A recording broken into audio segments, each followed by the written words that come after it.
Hello everyone, welcome to ज्ञान IQ। आपका बहुत बहुत स्वागत है हमारे part 5 of pedagogy expert series. ठीक है भाई, 4 वीडियोस मैं आपकी अपलोड कर चुकी हूँ इस प्लेलिस्ट में और आज की ये 5वीं वीडियो है। ठीक है, अब इस सीरीज़ को आपको पहली बात तो बहुत सारा प्यार देना है और आजकल आपके प्यार में कुछ कमी आ गई है। प्यार मीन्स पढ़ाई, मतलब आपको अपना समय और अपना कीमती वक्त इसको देना ज़रूरी है, क्योंकि इस सीरीज़ में मैं अपनी पूरी मेहनत कर रही हूँ और अगर मैं मेहनत कर रही हूँ तो आई एम एक्सपेक्टिंग कि आप लोग भी मेहनत पूरी करेंगे। ओके, सो भाई बात ये है कि ये 5वां पार्ट है इस सीरीज़ का पूरी का। जो भी नए व्यूवर्स जुड़े हैं, जो लोग नए चैनल पर आए हैं, सब्सक्राइब कर दीजिए चैनल को और बेल आइकन भी दबा दीजिए, क्योंकि आपको इसका नोटिफिकेशन तभी मिलेगा जब आप बेल आइकन भी दबाएंगे। जो पुराने व्यूवर्स हैं उनको भी बता देती हूँ। ठीक है, तो 5वां है और आज का टॉपिक हमारा रहेगा अप्रोचेस टू करिकुलम, यानी कि पाठ्यचर्या के जो दृष्टिकोण है उनको हम देखेंगे। पिछले वाली जो इससे पहले वाली यानी कि पार्ट 4 था, उसमें मैंने आपको बताया था बेसिकली करिकुलम का मतलब क्या होता है और उसकी टाइप्स कितनी होती हैं। देखो टाइप मैंने आपको 3 बेसिक टाइप्स बताई हैं। ओके, अगर किसी बच्चे ने कमेंट किया था कि इसमें कुछ ऐसी टाइप से पूछी गई हैं DSSB में जो हमने पहले कभी नहीं सुनी, तो ऐसी चीज़ें ना मुझे या तो फेसबुक पे मैसेज कर दिया करो, FB पे मैसेज कर दो कि मैडम करिकुलम में ना ये टॉपिक भी है, ये भी आप करा दो। ठीक है, या फिर आप एक चीज़ और कर सकते हो कि आप मुझे मेल कर सकते हो। मेल भी मैंने टेलीग्राम चैनल पर दिया था आपको, ज्ञान IQ करके है। ठीक है, मैं फिर से उस पर डाल दूंगी, अगर आप लोग कहोगे तो टेलीग्राम चैनल को ज़रूर ज्वाइन कर लीजिए, क्योंकि अभी मैंने क्विज़ थोड़ा पोस्ट किया हुआ था, लेकिन अब मैं फिर से क्विज़ वहाँ पे डाल दूंगी। 2-2 3-3 question I will try to post, so वो चलता रहेगा आपका काम। ओके, तो चलिए आगे बढ़ते हैं इस सीरीज़ में अपनी। आज की वीडियो भी काफ़ी अच्छी रहने वाली है, आपको काफ़ी नई चीज़ें भी जानने को मिल सकती हैं, मे भी कुछ लोगों ने पढ़ रखा हो। सो भाई आज का हमारा टॉपिक है अप्रोचेस टू करिकुलम, यानी कि पाठ्यचर्या के लिए दृष्टिकोण। देखो भाई, जब मैंने पिछले पार्ट में आपको बताया था कि जो करिकुलम होता है, ये करिकुलम जो है आपका एक तरह से पूरा लेआउट होता है। होल कंटेंट, जो भी चीज़ें आप पढ़ा रहे हो बेसिकली अपने स्कूल में अपने बच्चों को या कॉलेज में किसी कोर्स में पढ़ रहे हैं, जो भी पढ़ रहे हैं, को करिकुलर करिकुलर सब इसके अंदर आ जाता है। लेकिन इस करिकुलम को बनाने के लिए क्या दृष्टिकोण चाहिए होते हैं। मतलब ऐसा तो नहीं है कि अगर इंडिया में एक करिकुलम फॉलो हो रहा है तो US में भी वही करिकुलम फॉलो होगा, नहीं ना, ऐसा नहीं है। कुछ दृष्टिकोण होते हैं, कुछ अप्रोचेज होती हैं जो बेसिकली हमें एक आइडिया देती हैं कि हमारा करिकुलम कैसा होना चाहिए। ठीक है, ये हमें एक ब्रॉड पर्सपेक्टिव देती है, यानी एक व्यापक परिप्रेक्ष्य देती है। ब्रॉड पर्सपेक्टिव का मतलब व्यापक परिप्रेक्ष्य देती है, हमें एक ओरिएंटेशन प्रोवाइड करती है कि हमारा करिकुलम जो है वो किस चीज़ पर बेस्ड होना चाहिए।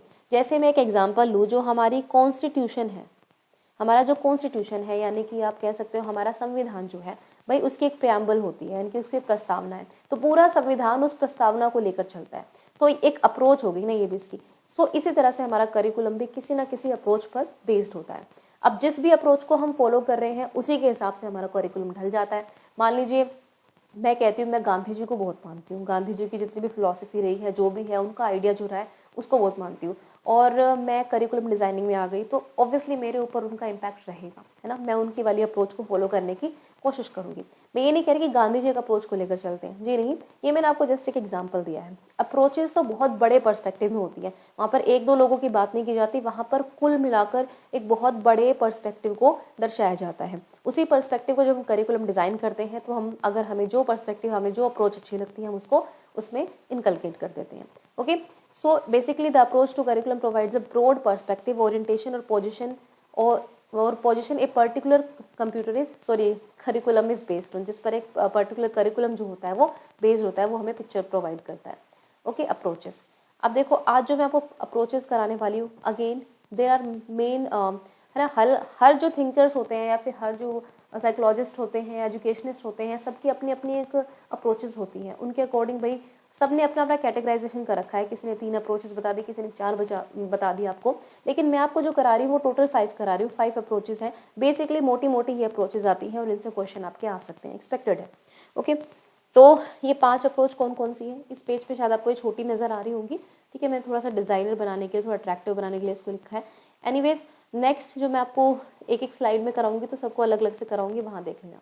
पहली है बिहेवियर रैशनल अप्रोच, यानी कि व्यवहार तर्क संगत दृष्टिकोण। ठीक है, फर्स्ट इज दिस। उसके बाद सेकंड की बात करें तो सिस्टम मैनेजरियल अप्रोच, यानी कि प्रणाली प्रबंधकीय दृष्टिकोण। तीसरा है इंटेलेक्चुअल एकेडमिक अप्रोच, यानी कि बौद्धिक शैक्षणिक दृष्टिकोण। चौथा है ह्यूमनिस्टिक एस्थेटिक अप्रोच यानी कि मानवतावादी सौंदर्यवादी दृष्टिकोण। एंड नेक्स्ट इज रिकंसेप्चुअलिस्ट अप्रोच यानी कि पुनः अवधारणावादी दृष्टिकोण, है ना। अब कईयों के नाम आपने सुन रखे होंगे और कईयों के नाम आपने नहीं सुने होंगे, तो लेट्स सी क्या है आज के हमारे पिटारे में। Okay, so first approach is behavioural rational approach, व्यवहार तर्क संगत अप्रोच। अब इस पे आपका ध्यान कहाँ जाएगा कि भाई बिहेवियर है तो जितने भी बिहेवियरिस्ट होंगे साइकोलॉजी में सब स्किनर पैवलोव सब इस पर बेस्ड होंगे। भाई बिल्कुल ऐसे तुक्के भी मत मारना कि रैंडमली आप कुछ भी मार दो, है ना, क्योंकि ऑप्शन में ये बिहेवियर आएगा, आपको एक्सप्लेनेशन तो मिलेगा नहीं। तो ध्यान से समझ लो जो समझा रही हूँ। अगर ऐसी चीज़ों को आप स्किप करेंगे तो फिर मुझे आप शिकायत नहीं कर सकते कि ये मैंने नहीं पढ़ाया, वो मैंने नहीं पढ़ाया। सो क्या कहती है हमारी व्यवहार तर्क संगत दृष्टिकोण, हमारा क्या कहता है। देखिए ये एक बहुत ही लॉजिकल और साइंटिफिक सी अप्रोच है, यानी कि लॉजिकल और साइंटिफिक से आप क्या क्या समझते हैं, तर्क संगत है। तर्क संगत यहाँ पर जहाँ पर आपकी हायर ऑर्डर थिंकिंग स्किल्स की बात हो रही है यहाँ पर, और साइंटिफिक पर्सपेक्टिव चाहिए, यानी कि जब भी आप करिकुलम को डिज़ाइन करें तो वो लॉजिकल होना चाहिए और वो साइंटिफिक होना चाहिए। ऐसा नहीं है कि आपने रैंडमली कहीं से उठाकर कुछ भी दे दिया। मतलब एक करिकुलम में प्रॉपर एक आपका क्या कहते हैं, एक स्ट्रक्चर्ड एक्टिविटी है यहाँ, ठीक है। ये एक तरह की स्ट्रक्चर्ड एक्टिविटी है।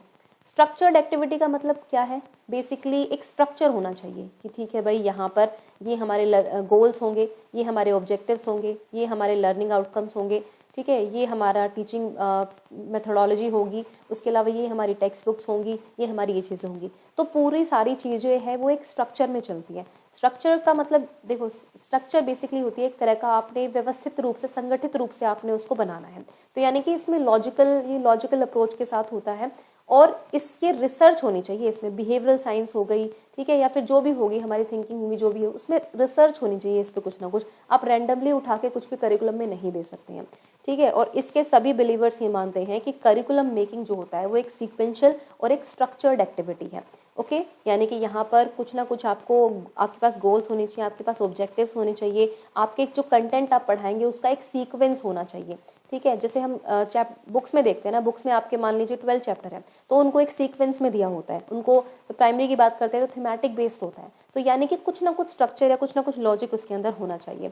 इसी में ये भी पता होना चाहिए कि कंटेंट कैसे प्रेजेंट किया जाएगा, फिर उसको इवेलुएट कैसे किया जाएगा। तो इन सभी चीज़ों में हमें पता है कि लॉजिक चाहिए होता है हमें। Okay, so it is based on a logical scientific perspective which emerged out of research in behavioral science and dominated the thinking domain in most part of the early 20th century। यानी कि जो 20th यानी कि 1920s हो गया, 1910 से लेके 20 तक का टाइम लगा लो आप, ये अर्ली 20th सेंचुरी में ये बहुत ज़्यादा डोमिनेटेड था, है ना। थिंकिंग डोमेन पर बहुत ज़्यादा इसका हुआ है, कॉग्निटिव कह सकते हो आप इसको, कॉग्निटिव डोमेन यहाँ पर बहुत इंपॉर्टेंट है। मतलब यहाँ पर ये जो है टेक्निकल इश्यूज़ के बारे में ज़्यादा कंसर्न है रेदर दैन फिलोसफीज़। हालांकि इन्होंने भी फिलोसफीज़ या फिर दर्शन शास्त्र को महत्व दिया है, लेकिन वो भी एक लॉजिकल और साइंटिफिक तरीके से हो, तो ये बोला इन्होंने। ऐसा नहीं कि आप रैंडमली कोई भी फिलोसफी आप फॉलो करेंगे। ओके, और टेक्स्ट बुक राइटिंग वगैरह जो होती है वो बहुत इंपॉर्टेंट मानी है इन्होंने, क्योंकि ये कह रहे हैं ना हर जगह सीक्वेंस की बात करते हैं। तो जो सीक्वेंस है, अगर आप करिकुलम पढ़ा रहे हैं, सिलेबस पढ़ा रहे हैं कोई भी, तो उसके लिए एक सीक्वेंस होना चाहिए। और सीक्वेंस आपको पता है कि टेक्स्ट बुक में ही वो सीक्वेंस की तरह से पढ़ाया जाता है। तो टेक्स्ट बुक को भी इन लोगों ने बहुत इंपॉर्टेंस दी थी। ओके, समझ में आ गया। याद रखना लॉजिकल है, साइंटिफिक है, यहाँ पर एक सीक्वेंस फॉलो होता है और यहाँ पर ये थिंकिंग डोमेन पर बेसिकली डिपेंड है। Now comes to the next approach. अगर आप ये थोड़ी बहुत चीज़ें याद रखेंगे तो कोई भी क्वेश्चन आ जाए आप उसको बिल्कुल आराम से अटेम्प्ट कर सकते हैं। नेक्स्ट अप्रोच है हमारी system managerial approach. Systems managerial approach यानी कि प्रणाली प्रबंधकीय दृष्टिकोण। अब ये क्या है भाई, है ना, आपको लगेगा ये भी कुछ लॉजिकल सा लग रहा है हमें। देखिए ये जो अप्रोच है ये पहली वाले से डिफरेंट है। कैसे डिफरेंट है बताती हूँ, ठीक है। देखिए ये अप्रोच क्या मानती है कि जो स्कूल है वो एक सोशल सिस्टम होता है। जैसा हम सभी को पता है कि हम मानते हैं कि स्कूल एक मिनी सोसाइटी का काम करता है। सो ये मानते हैं कि जो भी करिकुलम होना चाहिए, जो भी आपका करिकुलम है, उसको एक सिस्टम अप्रोच फॉलो करनी चाहिए। और उस सिस्टम को मैनेज करने के लिए आपके पास बहुत सारे प्लान्स होने चाहिए, पॉलिसी होनी चाहिए, ह्यूमन रिसोर्स या पर्सनल होने चाहिए। और यहाँ पर जो है जितने भी लोग या फिर जितने भी मतलब जितने भी कंपोनेंट्स होते हैं, जैसे टीचर हो गया, स्टूडेंट हो गए, करिकुलम स्पेशलिस्ट हो गए, जो भी हैं, उन सब का आपस में इंटरेक्शन बहुत ज़्यादा ज़रूरी है। जब वो आपस में इंटरेक्ट करते हैं तभी एक सिस्टम बहुत अच्छे से मैनेज होगा और वो चलाया जा सकता है, ठीक है, पहली चीज़ ये हमने देख ली कि ये स्कूल को एक सोशल सिस्टम मानता है और इसका मानना है कि आपको प्लान करनी है चीज़ें, ठीक है, प्लान तैयार करना है, पॉलिसीज़ बनानी है और उसके बाद जो है आपको डिसीजन मेकिंग करनी है बेसिकली, है ना। ये सब कैसे होगी, जब सभी जो सिस्टम के जितने भी पार्ट्स हैं वो सब आपस में इंटरेक्ट करें, तो communication is also very very important in this. Okay, अब दूसरी चीज़ ये है कि हमने लास्ट वाली अप्रोच में पढ़ा था कि वो लोग कंटेंट पर, ऑब्जेक्टिव्स पर, गोल्स पर बहुत ज़्यादा फोकस कर रहे हैं, लेकिन इस अप्रोच पे उनसे ज़्यादा फोकस होता है प्लान्स पर, पॉलिसीज़ पर, उनको कैसे इम्प्लीमेंट करना है और कम्युनिकेशन बैरियर कौन कौन से आते हैं, हमें कौन कौन सा ह्यूमन रिसोर्स चाहिए, हमें कौन कौन से वैसे दूसरे रिसोर्सेज की ज़रूरत होती है, इन सब चीज़ों पर बहुत ज़्यादा ध्यान यहाँ पर दिया जाता है। मतलब यहाँ पर ठीक है गोल्स हमारे होते हैं, ऑब्जेक्टिव्स होते हैं, लेकिन उनके बजाय यहाँ पर प्लान, पॉलिसीज़ और प्रोग्राम्स पर, कम्युनिकेशन पर, इन चीज़ों पर ज़्यादा ध्यान दिया जाता है। यहाँ पर ग्रुप प्रोसेसेस को बहुत इंपॉर्टेंट माना जाता है, बिकॉज टीचर, स्टूडेंट, प्रिंसिपल हो गया, कोऑर्डिनेटर्स हो गए, they all are stakeholders, और जितने भी स्टेक होल्डर्स होते हैं उन सबके बीच कम्युनिकेशन जब तक नहीं होगी तब तक कोई भी सिस्टम रन नहीं कर सकता है, क्योंकि स्कूल को एक सिस्टम की तरह मानते हैं। ओके, सो आई थिंक इतना आपको समझ में आ गया होगा, है ना। तो अब यहाँ पर यही है कि आपको सेलेक्ट करना है करिकुलम के लिए क्या सही होगा, आपको सेलेक्ट करना है, आपको ऑर्गेनाइज करना है, फिर आपको एक सुपरवाइज करने के लिए लोगों को बिठाना है, फिर उनके नीचे दूसरे लोगों को बिठाना है, ठीक है। मतलब बात यह है कि यहाँ पर भी एक हायरार्की तो फॉलो हो गई, पहले किसी ने करिकुलम बनाया, फिर उसको इम्प्लीमेंटेड करवाना है, तो वो आप ऊपर से सुपरविजन करेंगे, प्रिंसिपल के नीचे टीचर, टीचर के नीचे बच्चे, मतलब ये पूरी एक सिस्टम के साथ चलेंगे। तो वही है कि एक सिस्टम को चलाने के लिए हमें बहुत सारी चीज़ों की ज़रूरत होती है, इन्हीं की बात ये लोग करते हैं कि भाई प्लान बनाओ, पॉलिसीज़ बनाओ, क्योंकि इन सब पर ही हमारा जो सिस्टम है वो बेस्ड है। ओके, सो ये अप्रोच बेसिकली इस चीज़ के बारे में बात करती है। नेक्स्ट है आपकी इंटेलेक्चुअल एकेडमिक अप्रोच, यानी कि बौद्धिक शैक्षणिक दृष्टिकोण। So this approach is basically based on the work of John Dewey, ठीक है। जॉन डीवी जो प्रैग्मेटिज्म को फॉलो करते थे, यानी कि प्रयोजनवादी थे, और हमें पता है कि वो एजुकेशन में जितने भी न्यू ट्रेंड्स हैं, जितने भी नए नए चेंजेस आते हैं, उनको अडेप्ट करने की बात करते थे हमेशा से, है ना। कि कोई भी सिस्टम जो है वो एक तरह से स्टैग्नेंट नहीं रह सकता है, वो ठहरा नहीं सकता है, उसमें कुछ ना कुछ चेंजेस आते रहते हैं। सो इंटेलेक्चुअल एकेडमिक अप्रोच जो है वो बेसिकली आपकी थ्योरीज एंड प्रिंसिपल्स पर बेस्ड है, यानी कि कोई ना कोई फिलोसफिकल चीज़ें हो गई, ठीक है, या फिर एक हिस्टोरिकल पर्सपेक्टिव को देखती हैं। इससे पहले की दो अप्रोच जो हमने देखी थी, पहले वाली जो थी वो बिल्कुल आपके गोल्स, ऑब्जेक्टिव्स पर स्टिक थी, उनका फिलोसफी से ज़्यादा कोई लेना देना नहीं था, लेकिन यहाँ पर फिलोसफिकल एंगल को बहुत ज़्यादा इंपॉर्टेंस दी गई है। साथ ही साथ यहाँ पर हिस्टोरिकल पर्सपेक्टिव क्या रहा है, मान लीजिए अगर मैं इंडिया का करिकुलम बना रही हूँ, इंडिया के एजुकेशन करिकुलम या पॉलिसीज़ बना रही हूँ, जो भी बना रही हूँ, तो मुझे इंडिया की हिस्ट्री देखनी ज़रूरी है कि कितने चेंजेस अब तक एजुकेशन सिस्टम में आए हैं, पहला एजुकेशन सिस्टम क्या था, कहाँ पर हमें कितने बेनिफिट्स हुए थे, हम कितने लोगों को लिटरेट बना चुके हैं, या फिर हमारे एजुकेशन सिस्टम में क्या क्या लूप होल्स या कमियां रही हैं। तो ये एक हिस्टोरिकल पर्सपेक्टिव हो गया, ठीक है। फिलोसफिकल एंगल ये हो गया कि हम किस फिलोसफी को मानते हैं, किस स्कूल ऑफ थॉट को मानते हैं हम, जैसे मैंने आगे आप सीखेंगे इसके बारे में भी, अगले वाले चैप्टर्स जो आएंगे इस पूरी सीरीज के उसमें मैं यही सब कराऊंगी। तो फिलोसफिकल एंगल यानी कि दर्शन शास्त्र को बहुत इंपॉर्टेंट देते हैं, जैसे जॉन डीवी की अपनी फिलोसफी है, फिर उसके बाद अगर हम देखें तो रूसो की अपनी फिलोसफी है, टैगोर की अपनी फिलोसफी है। तो कौन सी फिलोसफी को मतलब को मानकर करिकुलम बनाया जाएगा, इन सब चीज़ों को ये पर्सपेक्टिव में लेता है। इंटेलेक्चुअल यहाँ पर दर्शन शास्त्र को ही रिप्रेजेंट कर रहा है। इंटेलेक्चुअल देखो जितने भी हमारे फिलोसफर्स थे ना, वो हाईली इंटेलेक्चुअल थे, हम सब मानते हैं। उन्होंने कुछ ना कुछ जो दृष्टिकोण दिए हैं एजुकेशन सिस्टम के बारे में, किस तरह से पढ़ाना चाहिए बच्चों के बारे में, लर्नर सेंटर्ड अप्रोच हो गई। ऑब्वियसली सभी ऑलमोस्ट लोग जो हैं वो लर्नर सेंटर्ड अप्रोच को ही मानते हैं। तो ये इंटेलेक्चुअल चीज़ें हैं, ओके। तो ये फिलोसफिकल एंगल को यहाँ पर जोड़ता है। It looks at schooling and education from A broader perspective, क्योंकि यहाँ पे आप बिल्कुल छोटे छोटे पर्सपेक्टिव को नहीं ले सकते, यहाँ पर आपको बहुत बड़ा दृष्टिकोण रखना पड़ेगा, आपको बच्चे के सारे डेवलपमेंट के एस्पेक्ट्स को देखना पड़ेगा, हर चीज़ को देखना पड़ेगा, आपको एजुकेशन सिस्टम की हिस्ट्री में जाना पड़ेगा, उसके बाद आपको करिकुलम डिजाइनिंग करनी पड़ेगी। It takes an analytical and synthesising perspective. Analytical basically आपका कह सकते हैं ना विश्लेषण और संश्लेषण दोनों पर चलेगा। ये इस चीज़ को आप विश्लेषण करते हैं, उसके बाद आप उस चीज़ को अडॉप्ट करते हैं, और संश्लेषण करना। तो two major positions, trends and concepts of curriculum. और साथ ही साथ ये याद रखिए कि क्योंकि सिस्टम जितने भी नए ट्रेंड्स एजुकेशन के होते हैं उनको ये अडेप्ट करने की बात करता है, क्योंकि जॉन डीवी की बात कर रही हूँ तो समझ लीजिए वो चेंज को बहुत ज़्यादा प्रेफर करते थे, और उनका मानना था कि अगर आप एजुकेशन सिस्टम दे रहे हैं तो बेसिकली आपको गुड सिटीजन बनाना है लोगों को, इसलिए आप एजुकेशन सिस्टम इम्पार्ट कर रहे हैं। और गुड सिटीजन कब बनेंगे, जब वो चेंज को अडेप्ट करना सीखेंगे। So basically this is based on historical and philosophical angle. Okay, so ये हमारी अप्रोच हो गई third. Now comes the fourth approach, ये तो बहुत इजी हो गया आप सभी के लिए, ह्यूमनिस्टिक या एस्थेटिक अप्रोच, मानवतावादी या सौंदर्यवादी दृष्टिकोण। अगेन क्योंकि ह्यूमनिस्टिक पर्सपेक्टिव है तो हम यहाँ पर आप भले ही आप जितने भी हमारे ह्यूमनिस्टिक पर्सपेक्टिव के लोग हैं उनको याद कर सकते हैं। ओके, नीड्स की थ्योरी जो है मैस्लो की, ये कार्ल रोजर्स का सिद्धांत है। कार्ल रोजर का सिद्धांत हो गया या मैस्लो का सिद्धांत हो गया, दोनों को याद कर लीजिए, यहाँ पे आपको ह्यूमनिस्टिक अप्रोच के बारे में सब कुछ पता चल जाएगा। बेसिकली यहाँ पर ये यूनिकनेस ऑफ चाइल्ड की बात करते हैं, यानी कि हर बच्चा जो है वो यूनिक है, डिफरेंट है, अलग है, उसका पर्सपेक्टिव अलग हो सकता है, उसको भी आपको केटर करना है। ओके, और ये कब होगा, बच्चे की जो सेल्फ एस्टीम होगी उसको मेंटेन करना पड़ेगा, उसको बूस्ट करना पड़ेगा, उसकी जितने भी नीड्स हैं उनको पूरा करना पड़ेगा। कहते हैं ना कि अगर आपकी लोअर लेवल की नीड से मीट नहीं हुई तो आप हायर लेवल पे एकदम से नहीं जा सकते हो। सो करिकुलम इस तरह का होना चाहिए जो हर एक बच्चे की यूनिकनेस को अडेप्ट कर पाए। And the curriculum has to be designed and developed based on the needs, interest and ability of the children. So totally child centered approach है ये एक तरह से। अगर आप करिकुलम बना रहे हैं, करिकुलम मेकर्स में आपका नाम है, तो आप देखिए कि बच्चे की नीड्स क्या है, ज़रूरतें क्या है, उनके इंटरेस्ट कहाँ पर है, एबिलिटी उनकी क्या क्या है, ठीक है। और ऑब्वियसली यहाँ पर भी नो पनिशमेंट की बात होगी।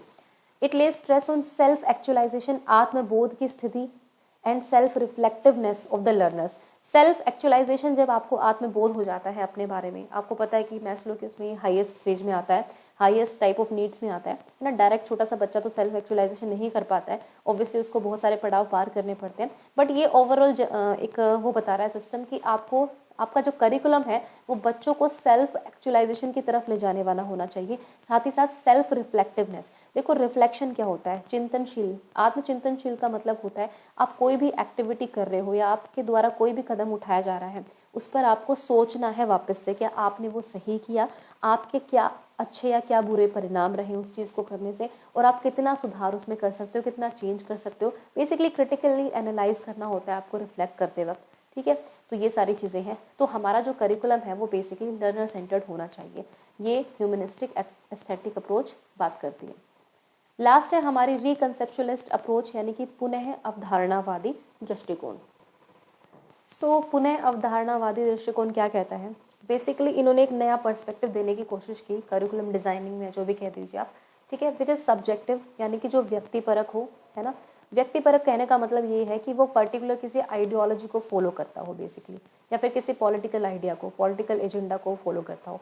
सो यहाँ पर आप ये कह सकते हैं कि ये खास तरीके से कोई खास अप्रोच तो है नहीं, लेकिन यस इसको सो एंड सो थोड़ा सा आप एक अप्रोच मान सकते हैं। मतलब टोटली तो ये एक तरह की अप्रोच पर्सपेक्टिव नहीं देता है, क्योंकि it is highly based on ideological nature, है ना, मोरालिटी पर, ठीक है। और मतलब बेसिकली इन्होंने जो ट्रेडिशनल अप्रोच चलती आ रही थी अब तक, जो भी सिस्टम था, सिस्टम अप्रोच देखी आपने, साथ ही साथ आपने इंटेलेक्चुअल देखी, आपने जो भी देखी, उन सब चीज़ों को ये इग्नोर करके ये बेसिकली कहता है कि जो ट्रेडिशनल साइंटिफिक और रैशनल जो करिकुलम की चीज़ें थी वो सब बकवास थी।